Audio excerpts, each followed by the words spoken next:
Marami naman akong hinihelp before. Medyo naugalang ako lately.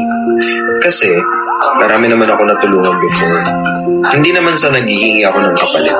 Pero nung na-hospital ako, sobrang bilang sa kamay ang nangamusta sa akin.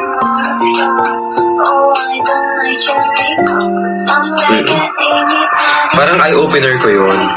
Lalo na yung mga hindi ako pinansin, hindi ako kinamusta.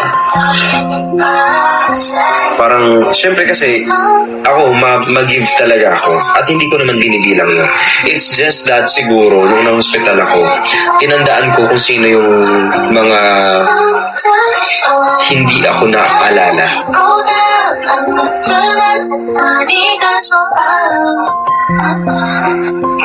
Yung simpleng kamusta, yung simpleng na-hospital ka, yung mga ganon, yung simpleng, uy, ganto ganyan, yung nangamusta lang.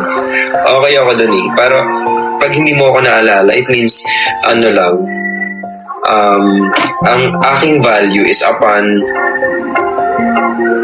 being measured with my usability. Parang ganun lang siya.